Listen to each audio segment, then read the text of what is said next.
नाशिकच्या सातपूर पोलिसांनी भर रस्त्यात गळ्यातील सोन्याची चेन हिसकावून फरार झालेल्या आरोपीला अवघ्या काही महिन्याच्या तपासानंतर जेरबंद केले आहे।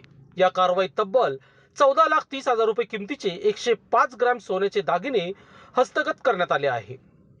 दिनांक 23 मार्च 2026 रोजी रात्री 10:30 वाजण्याच्या सुमारास फिर्यादी आपला टेलरिंग व्यवसाय बंद करून 4 चाकी वाहनातून घरी जात असताना सातपूर बस स्थानकासमोरील कानिपनाथ मंदिराजवळ 3 अनोळखी इसमांनी त्यांची गाडी अडवली। आरोपींनी वाहनात जबरदस्तीने प्रवेश करून धारदार चाकूचा धाक दाखवत जीवे मारण्याची धमकी दिली आणि फिर्यादी यांच्या गळ्यातील 2 सोन्याच्या चेन हिसकावून मोटरसायकलवरून पसार झाले होते। या प्रकरणी सातपूर पोलीस ठाण्यात जबरी चोरीचा गुन्हा दाखल करण्यात आला होता।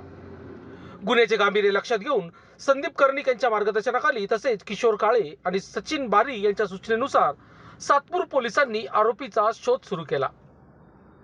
तांत्रिक तपास आणि गुप्त बातमीदाराच्या मदतीने फरार आरोपीचा शोध घेत असताना सातपूर पोलीस ठाण्याचे पोलीस उपनिरीक्षक अजिनाथ बटुळे व अंमलदार रवींद्र जाधव यांना तब्बल 5 महिन्यांपासून फरार असलेला आरोपी प्रतीक उर्फ बापू पांडुरंग मातोरे वय वर्ष 34 राहणार मुक्काम पोस्ट चिंचखेड तालुका दिंडोरी जिल्हा नाशिक याची माहिती मिळाली। दिनांक 12 जून 2026 रोजी मिळालेल्या गुप्त माहितीनुसार पोलीस पथकाने सापळा रचून आरोपीला ताब्यात घेतले। चौकशीत त्याने गुन्ह्याची कबुली दिल्यानंतर त्याच्याकडून चोरीचा सोन्याचा ऐवज हस्तगत करण्यात आला।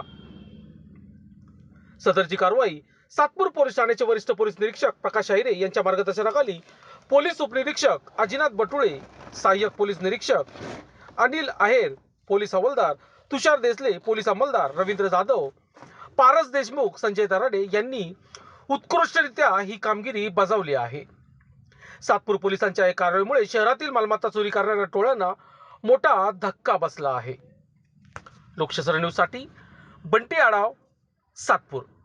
पोलीस ठाणे येथे गुन्हा क्रमांक 404/2026 प्रमाणे दाखल सदर गुन्ह्यातील पाहिजे आरोपी प्रतीक उर्फ बापू मातेरे हा गेल्या 2 महिन्यापेक्षा जास्त कालावधी होऊन देखील पोलिसांना मुंगारात फिरत होता।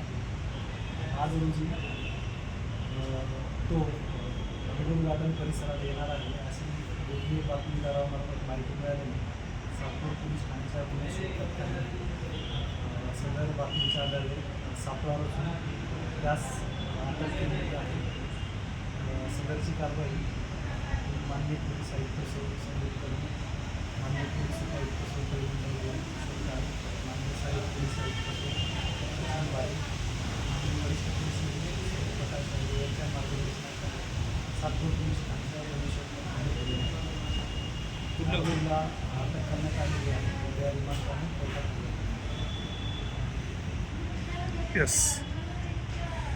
लोकांनी लोकांसाठी उचललेले अस्त्र म्हणजेच लोकशास्त्र न्यूज।